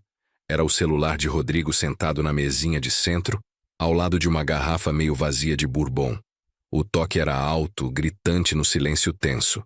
Rodrigo não atendeu na hora. Deixou tocar 1, 2, 3 vezes. Então pegou, a mão tremendo ligeiramente. Colocou no viva voz. Talvez por hábito. Talvez porque queria que eu ouvisse. Queria que eu soubesse por que ele estava prestes a fazer o que estava prestes a fazer. Rodrigo. A voz do outro lado era calma, profissional e apavorante. Você tem tempo até às 9 horas da manhã. Meus associados estão a caminho. Eles têm instruções. Se o dinheiro não estiver na conta até às 9, eles começam pelos seus joelhos. Depois sobem. Entendeu? A linha ficou muda. Rodrigo encarou o telefone. Deu um longo gole da garrafa, o líquido âmbar derramando pelo queixo. Limpou com as costas da mão. Os olhos dele estavam vermelhos, selvagens. Ele se levantou, a espingarda apertada na mão. Cambaleou ligeiramente, o álcool e o terror se misturando num coquetel perigoso. Ele olhou para o corredor direto para o meu quarto. Não via mais o sogro lá. Via o obstáculo entre ele e a sobrevivência. Ouvi os passos dele, pesados e irregulares no piso. Ele estava vindo. Alcancei debaixo do colchão, meus dedos roçando o aço frio do meu próprio revólver. Mas não o puxei. Ainda não. Precisava dele perto. Precisava dele comprometido. A porta do meu quarto se abriu com força, batendo contra a parede com uma força que rachou o gesso. Rodrigo estava na entrada, silhuetado pela luz do corredor. Parecia um monstro de um pesadelo de criança. Numa mão, segurava na espingarda, o cano apontado para o meu peito. Na outra, ele amassava um pedaço de papel. Era o formulário de procuração, aquele que Sérgio Gomes tinha deixado. Assina, ele gemeu, a voz soando como cascalho raspando. Assina agora, velho, ou juro por Deus que vou pintar esse quarto com seus miolos. O cano da espingura parecia um túnel pro além. Era escuro e cheirava a óleo de arma e ferrugem velha. Encarei bem no centro dele. Não pisquei. Não desviei o olhar. Meu coração batia num ritmo lento e constante contra as costelas. Era o ritmo de um homem que tinha feito as pazes com a morte muito tempo atrás, num chão de fábrica durante uma greve violenta. Rodrigo estava tremendo. Os tremores começavam nas mãos dele e subiam pelos braços até o corpo inteiro estar vibrando com uma mistura de bourbon e adrenalina. Ele parecia patético. Ele parecia perigoso. Ele parecia um estranho usando o rosto do meu genro. O papel amassava no punho dele. Gritou de novo, exigindo que eu assinasse o papel e ele me deixaria viver. Ele me colocaria num asilo. Eu estaria seguro. Só assinar o maldito papel. Olhei da arma para os olhos dele. Estavam injetados de sangue, nadando em lágrimas e raiva. Ele estava se despedaçando nas costuras. Sabia que tinha que empurrá-lo. Precisava dele para dizer. Precisava do dispositivo de gravação escondido debaixo da tábua do assoalho para capturar cada sílaba do pecado dele. Me inclinei para trás no colchão, descansando meu peso nos cotovelos. Não estendi a mão para a caneta. Em vez disso, fiz a pergunta que tinha queimado um buraco na minha alma por 3 dias. Por que você matou sua sogra, Rodrigo? Por que você assassinou a mulher que te deu a vida? A pergunta pairou no ar entre nós, pesada e sufocante. Rodrigo estremeceu como se eu tivesse dado um tapa nele. A espingarda baixou por um segundo, depois voltou para cima. Cala a boca, ele sibilou. Você não sabe do que está falando. Sei sobre os comprimidos, respondi, minha voz calma e baixa. Sei que você trocou eles. Sei que você assistiu ela morrer. Por quê, filho? O dinheiro valia a pena. Rodrigo soltou um som que era metade risada e metade soluço. Baixou a arma ligeiramente, andando pelo pequeno quarto como um tigre enjaulado. Você quer saber por quê? Ele gritou. Você realmente quer saber porque ela era uma miserável. Ela estava sentada em cima de milhões, pai. Milhões. E me assistia a me afogar. Me assistia a lutar para pagar meu aluguel. Me assistia a pegar emprestado do Marcão. Ela sabia que eu estava endividado. Ela sabia que eu estava com medo. E o que ela fez? Me deu sermão. Me disse que eu precisava ser responsável. Me disse que ia me cortar. Ela descobriu sobre o jogo. Achou meu caderno. Disse que ia mudar o fundo fiduciário. Disse que ia deixar tudo para caridade. Consegue acreditar nisso? Ia dar minha herança para estranhos enquanto o próprio filho dela apanhava de agiotas. Ela era egoísta, pai. Ela era cruel. Deu um longo gole da garrafa de bourbon que tinha arrastado com ele, limpando a boca com a manga. Eu não queria machucá-la. Ele arrastou as palavras, o álcool soltando a língua dele exatamente como esperávamos. Eu só precisava de tempo. Precisava do dinheiro agora. Foi fácil. Ela era velha. O coração dela era fraco. Tudo o que fiz foi dar um empurrãozinho. Troquei os beta-bloqueadores pelos estimulantes. Não era veneno, era só remédio. Se ela fosse mais forte, teria sobrevivido. É culpa dela que era fraca. É culpa dela que era mão de vaca. Ela forçou minha mão, ela me fez fazer isso. Ouvi cada palavra. Gravei na memória. Ele estava culpando ela. Estava culpando a vítima pelo próprio crime dele. Era um covarde. Um tolo ganancioso e com direito que achava que o mundo lhe devia a vida. Ele jogou o papel na cama ao meu lado. Jogou uma caneta Bic barata, mordida na tampa. Chega de conversa, ele rosnou. Estou cansado de me explicar para você. O Marcão vem às 9. Preciso disso assinado e reconhecido pelo meu cara antes dele chegar. Assina, velho. Assina ou juro que vou apertar esse gatilho e dizer para a polícia que foi suicídio. Vou dizer que você não conseguia viver sem a mãe. Vai ser poético. Olhei para o papel. Era o formulário de procuração me dando a Rodrigo controle total sobre todos os meus bens e bens futuros. Era a chave para o reino que ele achava que tinha ganhado. Olhei para a caneta. Era uma Bic azul, mordida na tampa. Estendi a mão e peguei. Minha mão não tremeu. Senti uma sensação estranha de calma me lavar. Esse era o momento final. Sentei devagar, balançando as pernas para fora da cama. Rodrigo deu um passo para trás, mantendo a arma nivelada no meu peito. Isso aí, ele disse, a voz tremendo de antecipação. Só assina na linha embaixo. Aí acaba tudo. Peguei o papel na mesinha de cabeceira. Alisava as rugas que ele tinha feito. Cliquei a caneta. Olhei para ele uma última vez. Queria lembrar esse momento. Queria lembrar o olhar de triunfo nos olhos dele antes de eu destruí-lo. Não assinei meu nome. Não escrevi Nelson Pacheco. Pressionei a ponta da caneta no papel com força suficiente para rasgar a fibra. Escrevi em letras de forma grandes. Escrevi 4 palavras. Eu sei o que você fez. Abaixei a caneta, peguei o papel, segurei para cima para ele ver. Rodrigo apertou os olhos na luz fraca. Ele se inclinou para frente, abaixando a espingura ligeiramente. Ele leu as palavras. Os lábios dele se moveram silenciosamente, formando as formas. Eu sei o que você fez. Ele congelou.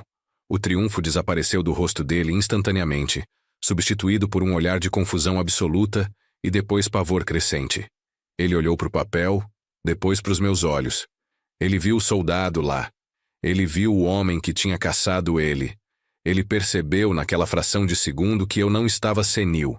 Eu não estava confuso. Eu não era uma vítima. Ele percebeu que tinha confessado para um homem são. Um rugido gutural de raiva irrompeu da garganta dele.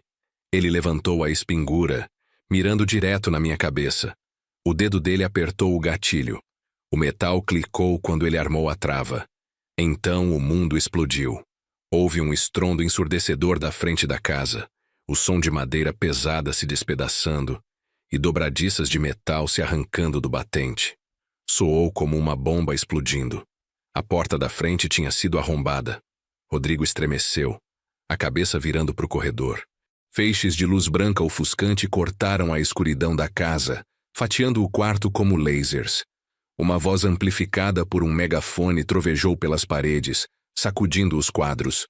Polícia, largue a arma! Largue agora! Temos a casa cercada! Rodrigo olhou de volta para mim, os olhos arregalados com a percepção de que o tempo dele tinha acabado. Mas ele não largou a arma. Ele entrou em pânico. Ele me agarrou pela gola da camisa e me puxou para cima, usando meu corpo como escudo contra a justiça inevitável descendo pelo corredor. O quarto explodiu com luz mais brilhante que o sol. E não era só o corredor mais, porque feixes cortaram as janelas do quarto, explodindo o vidro com a pura intensidade das ondas sonoras do megafone. Esta é a polícia. Temos a casa cercada. Largue a arma e saia com as mãos para cima. A voz era divina, sacudindo as tábuas do assoalho e fazendo os quadros nas paredes tilintarem. Vi os átomos de poeira dançando nos feixes de luz como espíritos perturbados do descanso deles. Rodrigo estremeceu, o aperto na minha camisa apertando até eu achar que o tecido barato ia rasgar direto das minhas costas. Ele olhou em volta selvagemente, um animal preso, percebendo que a jaula não tinha porta e o caçador já estava dentro. A luz nos cegou, transformando o quarto num pesadelo de alto contraste de sombras e clarão. Pisquei contra o brilho, meu coração batendo um tambor de guerra no peito. Esse era. A cavalaria tinha chegado, e Augusto tinha cumprido a promessa dele. Mas agora eu estava na linha de fogo, e a bala já estava na câmara. Ouvi comoção nos fundos da casa, um estrondo repentino e o som de gritos. Era Júlia. Podia imaginar perfeitamente. Ela provavelmente pegou a bolsa de prata e tentou fugir pela porta da cozinha porque era uma sobrevivente. Uma rata abandonando o navio afundando antes da água tocar os dedos dos pés dela. Mas ela não foi longe. Ouvi o grito dela, um guincho agudo de indignação e terror que cortou o barulho das sirenes. Então veio uma voz que reconheci. E não era um policial. Era Augusto Ferreira. Indo para algum lugar, senhora Rodrigo. A voz dele trovejou, amplificada pelo silêncio entre as sirenes. Acho que a polícia tem algumas perguntas sobre um cachorro envenenado e um cheque falsificado. Ela estava pega. A equipe de segurança particular de Augusto tinha coberto as saídas. A teia da polícia tinha se fechado. Não tinha saída. Rodrigo ouviu também. Ouviu a esposa dele sendo encurralada. Ouviu o mundo dele desabando ao redor dele. Ele me olhou e os olhos dele eram vazios de qualquer coisa humana. Eram covas pretas de pânico.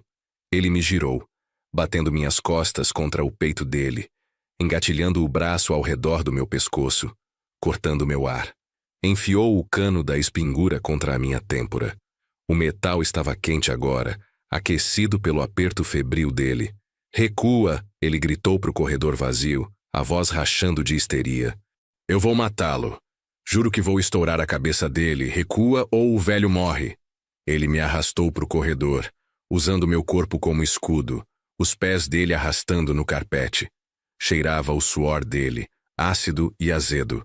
Sentia o coração dele batendo contra minhas costas, um ritmo frenético e errático. Ele era forte com a força dos insanos, me empurrando em direção à sala, em direção às luzes, pensando que podia negociar a saída de uma acusação de assassinato. Ele esqueceu quem estava segurando. Ele esqueceu que antes de eu ser um supervisor de fábrica, antes de eu ser um marido, eu era um metalúrgico que enfrentou tropa de choque. Ele pensava que segurava um velho frágil. Ele pensava que segurava uma vítima. Ele estava errado. Entramos na luz ofuscante branca da sala e o clarão bateu em Rodrigo em cheio no rosto. Ele piscou momentaneamente desorientado, o aperto afrouxando só uma fração, enquanto tentava proteger os olhos do assalto. Esse foi o erro. Essa foi a abertura que eu tinha esperado. Não pensei. Não planejei. Só reagi. Memória muscular enterrada sob 40 anos de paz veio à superfície, instantânea e letal. Larguei meu peso, de repente me fazendo pesado como chumbo. Quando ele cambaleou para frente para compensar, meti meu cotovelo direito para trás com cada grama de força que eu possuía.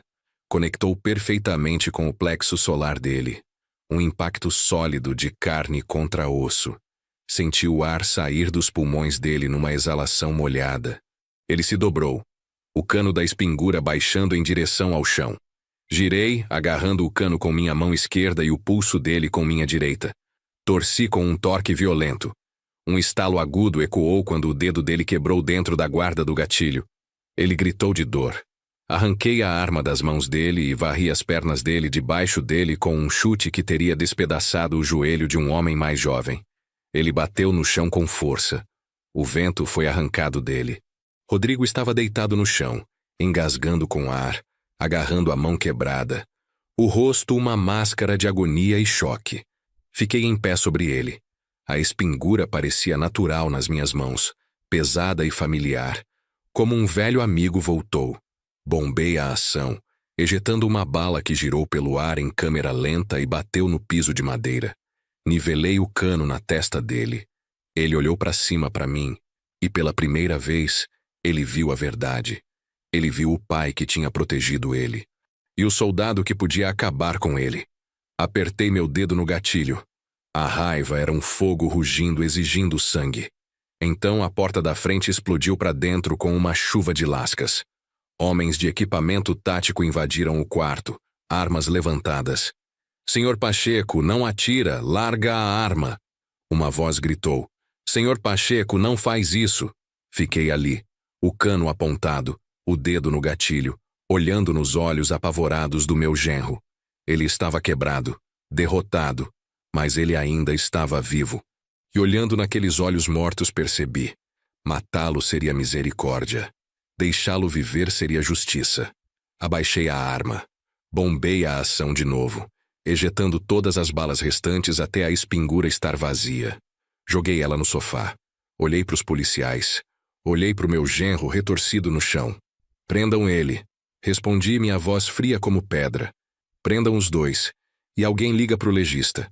Porque a mulher dele matou minha esposa. E ele acabou de confessar tudo.